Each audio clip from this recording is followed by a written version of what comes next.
49ers faithful. We're back with an exclusive video bringing you the latest updates on our beloved San Francisco 49ers. Before we jump in, make sure to subscribe to 49ers Zone and hit that like button.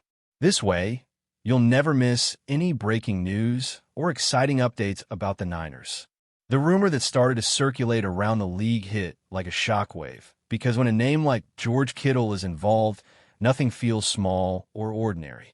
According to whispers coming from inside the San Francisco locker room, the star tight end is no longer comfortable sharing the field with Brock Purdy, and that alone is enough to make the entire NFL world stop and listen. This is not being treated as a confirmed fact, but as one of those murmurs that refuse to die, the kind that keeps growing because too many people are repeating it with slightly different details. The idea that Kittle, one of the emotional leaders of the team, could be pushing back against the current quarterback situation suggests a deeper fracture that goes beyond play calling or a single bad sequence. Insiders describe an environment where frustration has quietly replaced confidence, and where smiles in front of cameras no longer fully match what is happening behind closed doors. Kittle is known for his intensity, his passion, and his demand for excellence. And when a player like that starts questioning direction, it rarely stays isolated. Even if this is only speculation, the weight of his influence alone makes the rumor impossible to ignore, because leadership conflicts have a way of reshaping entire seasons before anyone realizes what is happening. What makes this situation even more intriguing is the timing, because from the outside, everything appears relatively stable. Brock Purdy has been portrayed as a symbol of resilience, a player who overcame expectations and became a face of hope for the franchise. Yet rumors suggest that Kittle's frustration is not about talent alone, but about trust, rhythm, and the feeling that the offense is no longer maximizing what its playmakers can do. Sources close to the team claim that communication has grown colder, not openly hostile, but distant enough to raise eyebrows.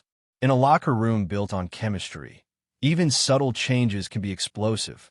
Kittle reportedly feels that his role has become unpredictable, that reads come late, and that opportunities vanish in moments where instinct should take over.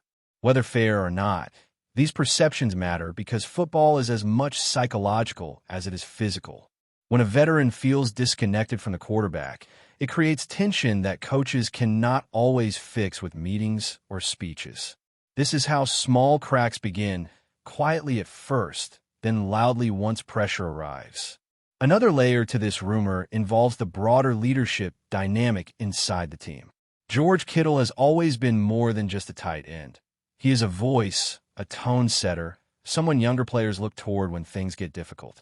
If he is indeed questioning Brock Purdy's ability to lead the offense under stress, that doubt can ripple through the locker room faster than any press release.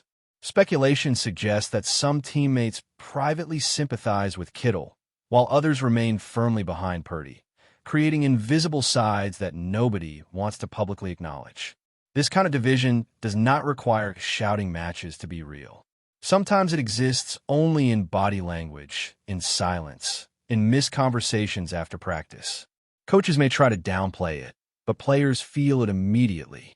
The idea that Kittle could be refusing, even emotionally, to fully buy into the current quarterback situation would represent a major philosophical clash.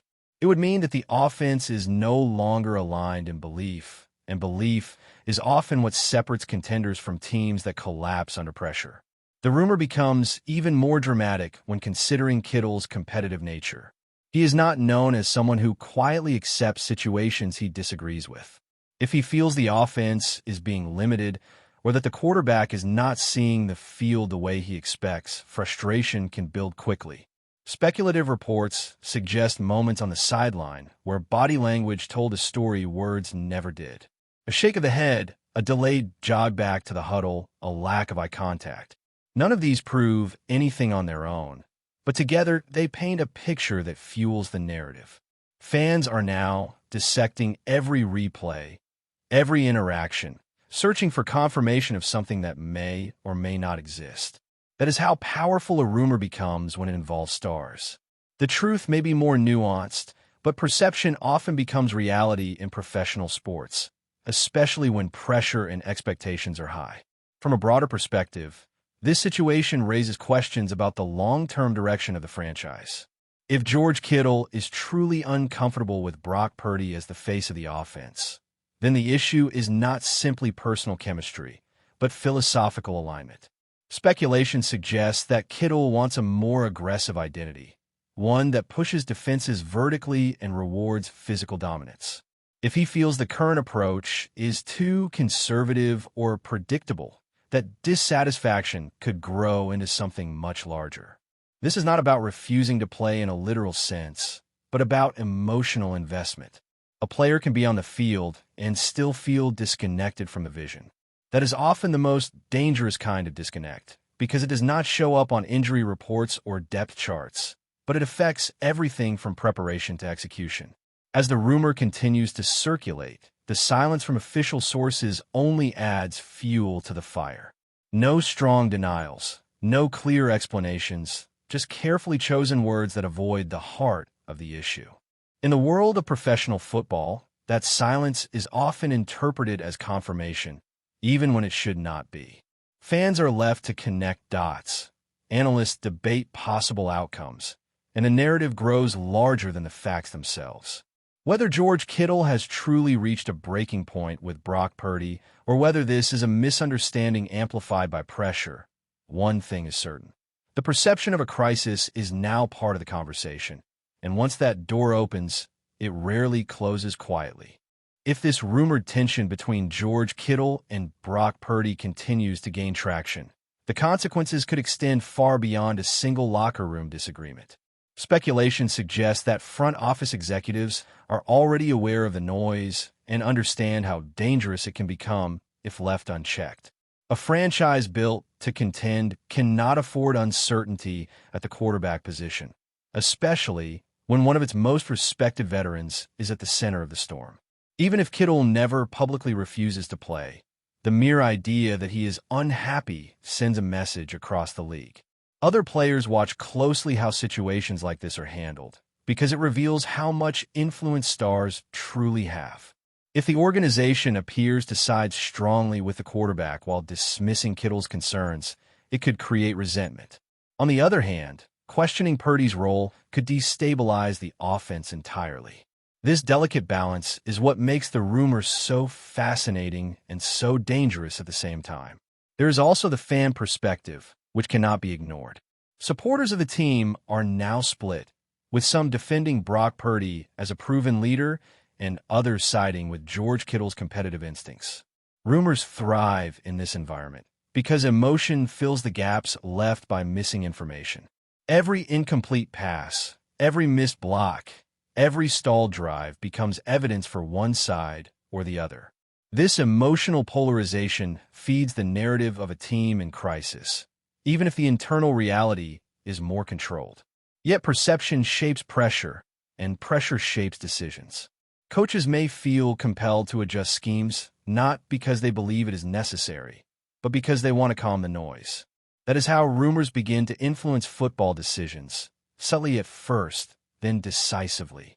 Another speculative angle involves the future of George Kittle himself.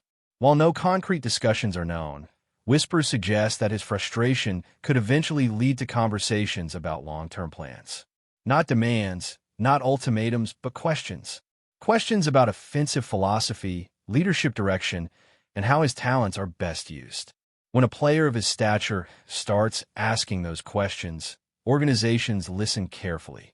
This does not mean a departure is imminent, but it does mean leverage exists. The idea that Kittle could emotionally check out, even slightly, is something the team cannot afford. Tight ends like him are rare, and replacing his impact is not as simple as drafting or signing another player. His value goes beyond statistics into identity. Brock Purdy, meanwhile, stands at the center of this storm, whether he wants to or not. Speculation paints him as confident on the surface, but increasingly aware of the scrutiny beneath. Being questioned by a respected veteran is a challenge that tests any quarterback's leadership. Does he confront it directly, attempt to rebuild trust, or rely on coaches to mediate? Rumors suggest that communication has become more formal, less organic, which is often a warning sign. Quarterbacks thrive on relationships, and when those relationships strain, performance can suffer. None of this proves fault on either side, but it highlights how fragile chemistry can be when expectations are championship level. From a strategic standpoint, this rumored crisis forces the organization to reflect on what kind of team it wants to be. Is it a system-driven offense where roles are defined and execution matters most? Or is it a star-driven identity where voices like Kittle's carry significant weight? These questions are rarely asked publicly, but they shape every major decision. Speculation suggests that the answer is not as clear as it once was. When winning feels uncertain, philosophies are tested. When trust wavers, alignment becomes fragile. That is the crossroads the team now appears to face, at least in the court of public opinion. In the end, this entire situation may resolve quietly, with conversations held behind closed doors and unity restored before any visible damage occurs. Or it may evolve into something much larger, forcing changes no one anticipated. That is the power of rumors in professional sports. They exist in the space between truth and perception, feeding on emotion, expectation, and silence.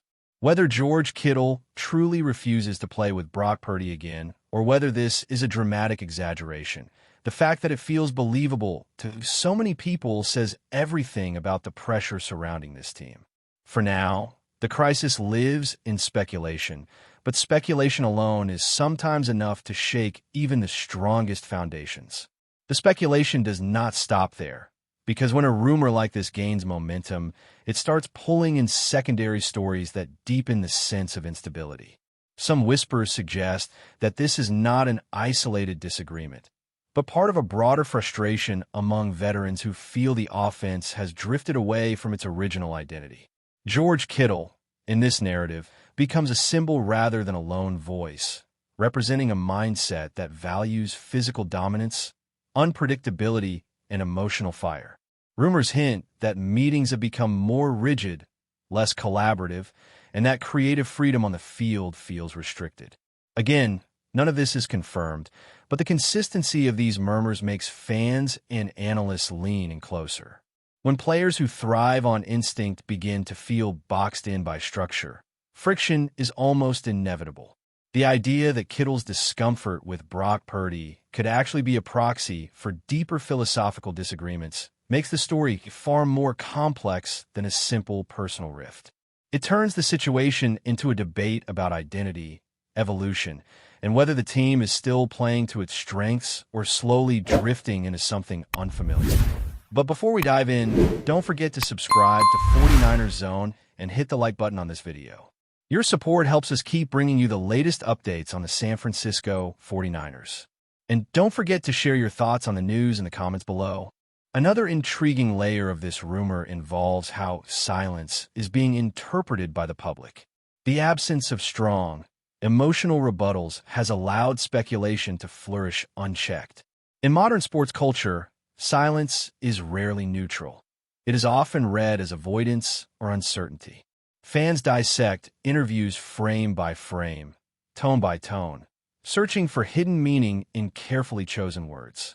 George Kittle's usual openness, when replaced by vague responses, only amplifies suspicion.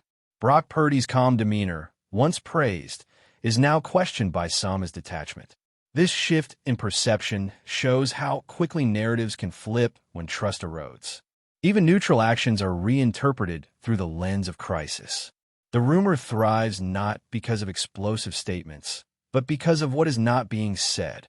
In that vacuum, imagination takes control, and once imagination fills the gaps, it becomes incredibly difficult to reverse the story, regardless of the truth. Ultimately, what makes this rumored crisis so compelling is how believable it feels within the context of high expectations and constant pressure. Championship windows create urgency, and urgency magnifies every disagreement. George Kittle refusing, even symbolically, to fully align with Brock Purdy represents a fear many fans have but rarely articulate. The fear that internal belief is slipping. Whether this is a temporary emotional dip or the beginning of a deeper fracture remains unknown. What is clear is that the narrative now exists independently of facts. It lives in conversations, comment sections, and speculation-driven videos, shaping how every future moment will be viewed. Until trust is visibly restored, every interaction between Kittle and Purdy will be scrutinized, every play interpreted as evidence for or against the rumor. In professional football, perception can become pressure, and pressure can force change. Even if this storm eventually passes, its shadow may linger far longer than anyone expects. As this speculation stretches on, it increasingly feels like a mirror reflecting the ambitions of the franchise itself. Whether the move happens or not almost becomes secondary to what it reveals. The idea of Davante Adams joining forces with a defense anchored by Nick Bosa represents a commitment to balance, dominance, and unapologetic pursuit of the top. It suggests an organization unwilling to wait for luck, choosing instead to manufacture advantage. Fans latch onto this vision because it feels earned, not forced. The roster has been built patiently, mistakes have been learned from, and now the window feels tangible. The rumor captures that moment perfectly. It is not reckless optimism, it is calculated belief. And belief, when shared by players, coaches, and fans, becomes a powerful force. If this speculation ever turns into reality, it will not be remembered as a surprise, but as the inevitable outcome of a team that decided it was time to stop circling the summit and finally make it move. That's it for this update. If you enjoyed the video and want to keep receiving exclusive news about the San Francisco 49ers, make sure to subscribe to 49ers Zone and give this video a like.